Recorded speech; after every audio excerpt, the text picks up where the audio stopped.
Fala, gurizada, posso entrar na sua casa? Se você me permite, muito obrigado por estar fazendo parte agora do seu dia a dia através do smartphone, do tablet ou do celular ou da Smart TV.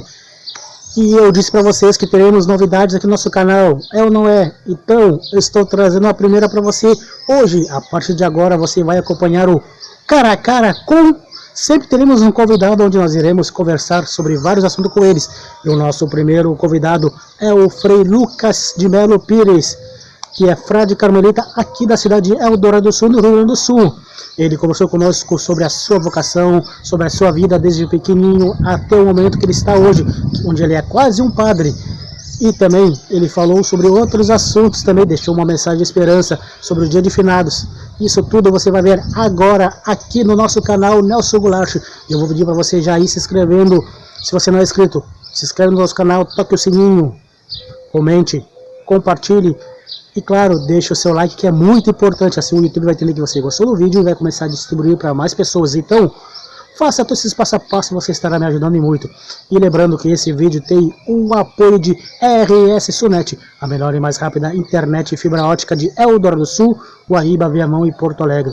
Você que quer uma internet de qualidade e que não oscila, não trava e nem caia, o nome é RS Sunet. Entre em contato agora pelo telefone 989-241-074 e venha ter a internet dos sonhos. Eu te garanto. Vamos agora, sem mais delongas, para o nosso bate-papo com o Frei Lucas, que falou muita coisa, se divertiu conosco. Toca aí toca a vinheta agora que nós vamos conversar com o Frei Lucas. Vem comigo.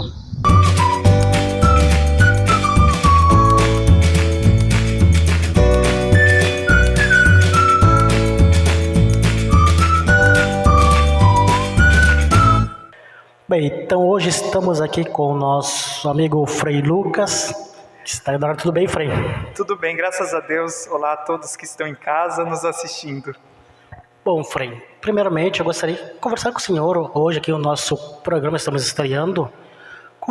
Querer saber primeiro quem é o Frei Lucas de Melo Pires, que nasceu, onde nasceu e como é que era o Frei Lucas pequenininho, o Lucas, né, antes de ser Frei. Bem, o Frei Lucas nasceu em Mogi das Cruzes, no dia 17 de agosto de 1992, o ano das Olimpíadas de Barcelona, né, que comemorava os 500 anos de descobrimento da América. Bem, eu era uma criança normal, sou filho único, os meus pais se casaram e demoraram 10 anos para me conceber, né? Eles tinham problemas assim, né? E graças a Deus eles foram lá, me conceberam e fui uma criança normal, né? Filho único, uma criança normal, um pouco tímido,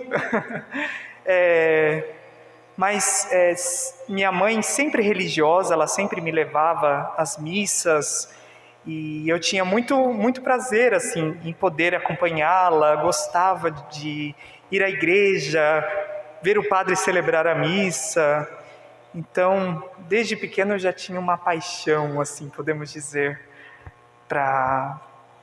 com as coisas assim da igreja, né? Pois é, dois pontos curiosos aqui que acho que vai emendar com a minha segunda pergunta que vem para o senhor. O senhor disse que era filho único. Como o senhor sentiu-se chamado para a vida religiosa e como seus pais agiram, assim, sabendo que o senhor era o único filho único, né? O chamado é uma coisa que eu não consigo explicar como isso acontece, né? É uma coisa que Deus coloca no nosso coração, é uma inquietação. Eu podia ter escolhido várias possibilidades para a minha vida, mas sempre eu sentia aquela inquietação dentro de mim. Vai lá, seja padre, dê o seu sim. E no final, né, a gente começa assim a negar isso, deixar para lá, pelo medo, pela insegurança, mas depois aquele chamado se torna tão forte, que aí você vai lá e dá o sim, né? E em relação aos meus pais no começo eles queriam ter netos, né? Eles sempre falavam, eu quero ter um netinho. Mas aí depois eles viram que esse chamado que eu tinha assim era muito forte, né? Então, uma vez a minha mãe sentou comigo assim, e ela falou assim: Lucas, você tem uma vida só, e a mãe quer que você seja feliz. Então, se você estiver feliz, eu e o pai estamos felizes por você. Então isso me deu mais força, mais coragem, né? De ir lá e de dar o meu sim, né? E não me arrependo. Mesmo com tantas dificuldades que aparecem, né? Que a vida nos dá, mas ter a certeza que Deus está conosco, que Deus nos apoia, que Deus nos chama e nos sustenta nesse chamado que Ele dá, né? Isso é a maior segurança que eu possa ter na minha vida. O senhor, antes de chegar a Eldorado, passou por outras cidades, inclusive em Roma, né? Agora está aqui em Eldorado já há algum tempo. Já começou a sentir aquele calor dos gaúchos? Tem uma diferença entre os gaúchos e o paulista, assim, no acolhimento, no carinho? Sim, os gaúchos absolutamente são mais acolhedores.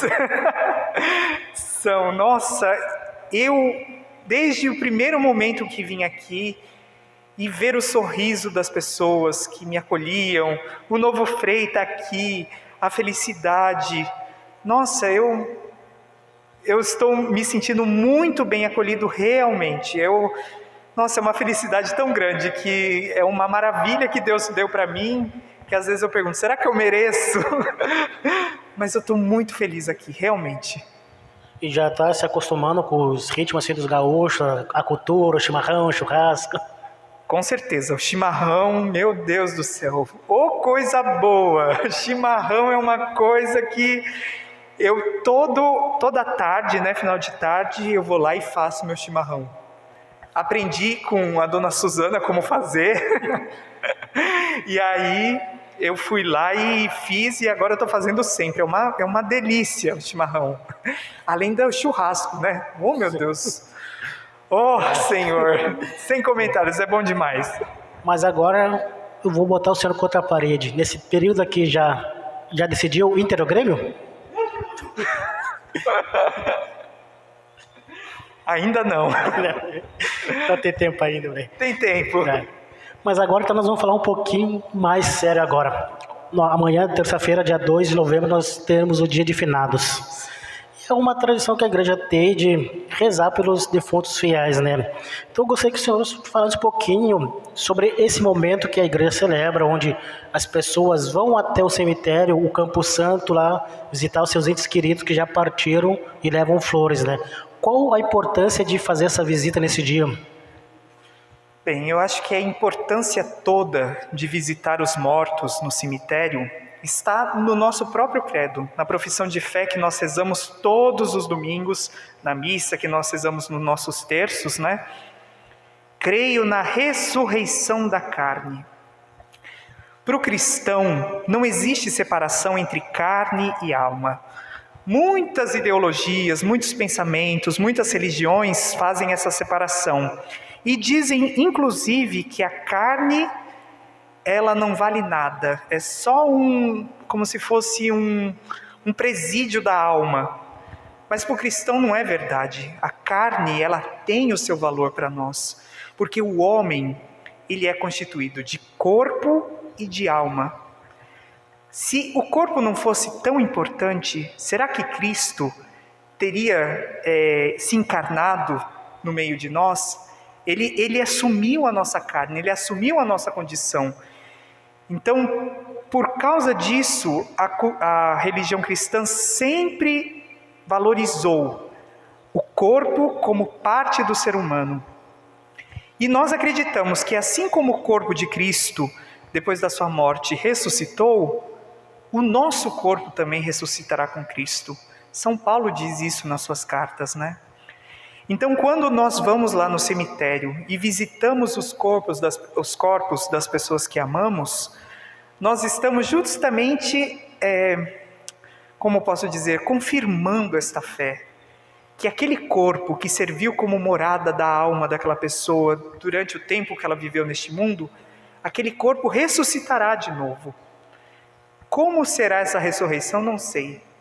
Não posso dizer que vai ser igual o Thriller lá do Michael Jackson, que todo mundo vai levantar. Não. Será uma coisa, um mistério, né? O nosso corpo será glorioso igual o corpo de Cristo. né?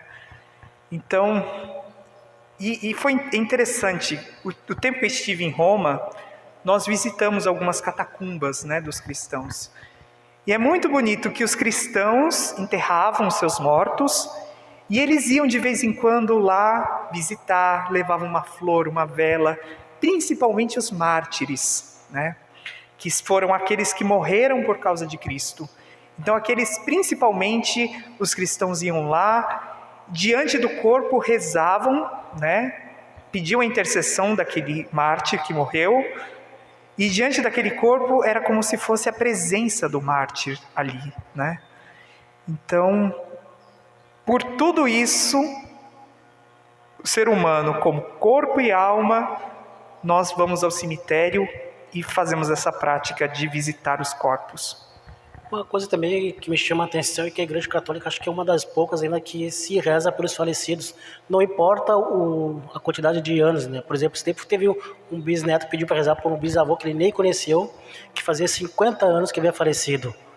Por que a Igreja Católica, sim, podemos dizer que seja a única ainda que lembra dessas pessoas? As outras acabam não lembrando que para eles cemitério não existe, morte acabou, pronto, final, né? Um outro artigo do Credo: creio na comunhão dos santos. Todos nós que fazemos parte do corpo de Cristo, o corpo místico de Cristo, e nós somos incorporados a este corpo de Cristo no batismo, todos nós, vivos e mortos, fazemos parte de um único corpo e podemos rezar uns pelos outros. A fé nos ensina isso. Por isso que eu posso pedir a intercessão de Santa Teresinha, São Judas Tadeu. Foram pessoas que foram incorporadas ao corpo de Cristo pelo batismo. E quando morrem, elas continuam intercedendo por nós a Deus. Eu posso rezar pela alma de uma pessoa que faleceu e aquela pessoa que está falecida, mas isso somente no caso dos santos.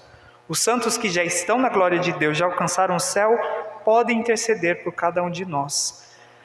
Acontece que as almas do purgatório, por elas estarem em um momento de purificação, né, elas, podemos dizer assim, elas precisam muito da nossa oração, né? Então, por isso que a igreja aconselha que nós que estamos aqui, peregrinos ainda sobre a terra, nós que temos a oportunidade de participar das missas, dos sacramentos que nos salvam, que nós podemos interceder por esses nossos irmãos queridos, que estão lá se purificando, mas que um dia alcançarão a glória de Deus, né? Então é pelo fato da comunhão dos santos. O corpo de Cristo, um reza pelo outro. Então, como o cristão deve olhar para a morte? Pois tem, como eu falei, tem aquela teoria de muitos, morreu, acabou, não existe mais nada, né? Como nós cristãos devemos olhar para a morte, e se a morte e a esperança, elas andam de mãos dadas? Como Páscoa. Páscoa vem da palavra hebraica, significa Pessah, que significa passagem. A morte é uma passagem, não é um fim. Para quem não tem fé, a morte é um fim, acabou. Mas para aqueles que têm fé, a morte é uma passagem da vida neste mundo de sofrimentos para a vida eterna em Cristo. Uma passagem. Muito bem. Esse dia também é um dia assim, meio de melancolia, bate aquela saudade do ente querido que já partiu tudo, né? E a minha pergunta para o senhor é, existe até um lema da igreja, saudade assim, tristeza não. Como o senhor explicaria esse lema e esse dia, e como as pessoas podem vivenciar esse dia quando a saudade bate mais forte? Bem, nós somos seres humanos, e seres humanos nós temos espírito, alma, sentimentos, corpo.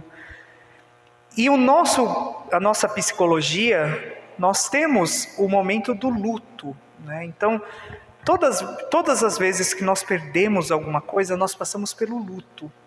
E o luto é um estado psicológico do ser humano. Todos nós passamos por isso. E é muito triste quando uma pessoa não passa pelo luto, não vive bem o luto, porque talvez ela traga aquela dor da perda para o resto da vida. Então, todos nós temos que passar pelo luto, né? Então, a tristeza de uma pessoa que morre. Sentir a perda é uma coisa completamente normal, uma coisa humana. O que nós não podemos, como pessoas de fé, é nos desesperar, pensar que aquela pessoa morreu, que aquela pessoa não tem salvação, porque se nós temos fé que Cristo nos salva, que Cristo nos dá a vida eterna, nós nunca nos desesperamos.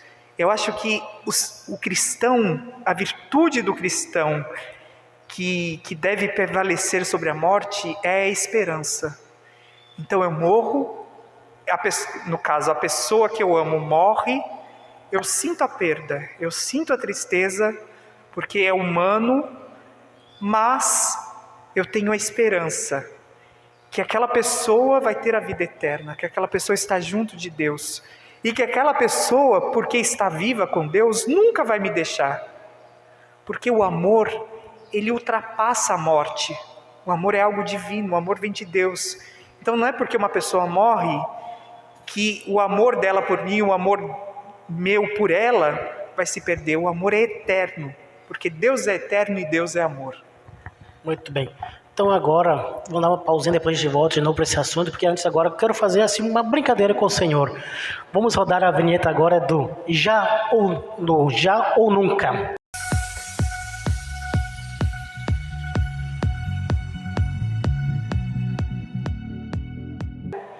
Bom, Frei Lucas, então agora vamos fazer uma brincadeira que é já ou nunca. O senhor só responde se já ou nunca. Então a primeira pergunta que eu vou fazer para o senhor é: cochilei durante a missa quando era coroinha? Já ou nunca? Já. Também já fiz isso. Já, quando eu estava muito cansado, tinha acompanhado o padre com muitas missas, aí chegou lá. Outra pergunta também, e isso já aconteceu comigo também uma vez. Dormi mais do que a cama e me atrasei para a missa? Já.